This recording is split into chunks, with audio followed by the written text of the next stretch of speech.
When the FJ Holden rolled off the production line way back in 1953, the designers, engineers and marketing people could not have imagined the impact this car would have on the Australian public.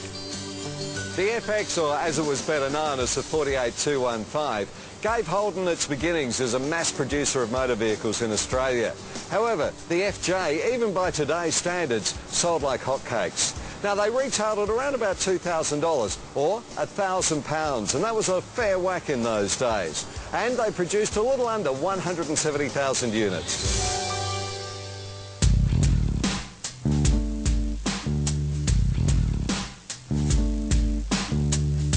Some 50 years after the first FJ, Holden spent $1.5 million to build this one-off concept car, the Efijy.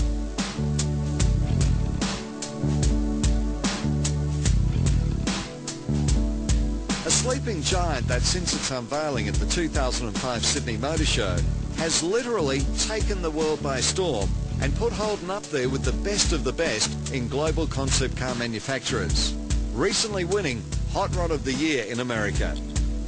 I caught up with Holden's chief designer and Efijy project leader, Richard Palazzo, at Holden's Melbourne office on a day when old Holdens and their owners had a chance to meet what could be a new member of the Pride.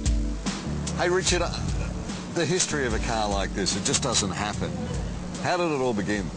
Well, it went back a long way, Glenn. I was around 1988, 89 when I first started at Holden. I remember saying to one of the other guys, man, a place like this, imagine what sort of custom car you could build. And we thought, well, why not a Holden? And what better iconic car than the FJ? So we did some quick doodles and probably forgot about it. Many years later, I'm thinking, you know, the 50th anniversary of the FJ is coming up. Maybe we could twist the arm of our management to do a show car based on that. So that was around 2001, did some sketches, we made up a little scale model and a bit of skunk works in the back rooms until we had a full-size clay happening. We found an old Corvette out the back that our engineering guys had for evaluation and stripped the body off that and joined the two together. What did you start off with? Was it primarily the FJ and you decided to hot it? Pretty much. It had to have the FJ DNA, but really all we needed there was a few cues, like the grille and some of the little features.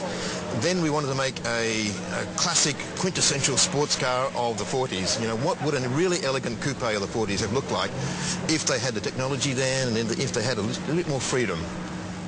And this is it? Well, this is my view of it anyway.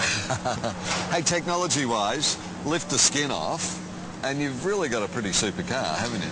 Oh yes, there's a current model Corvette underneath there.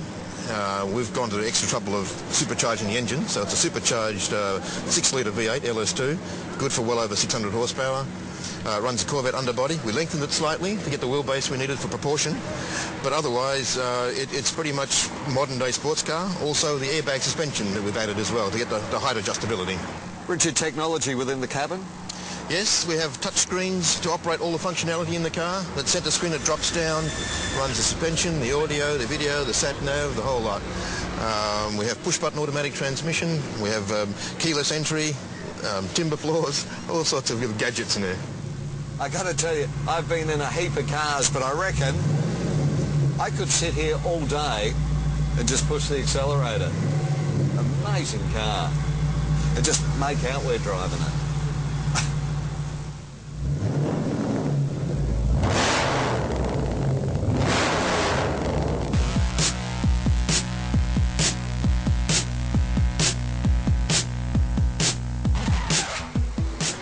So is the Efijy a 21st century symbol of respect for the classic Holdens of old, particularly for the likes of its namesake, the FJ?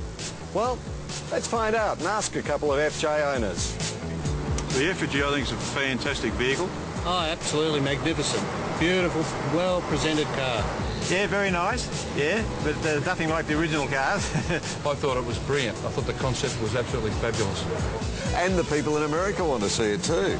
Yes, we've had a lot of response from America. The Hot Rod magazines over there running multi-page spreads on it. They've been very complimentary, putting up there with the best of the custom cars that have ever been produced in the States. So it's very gratifying for us to hear that.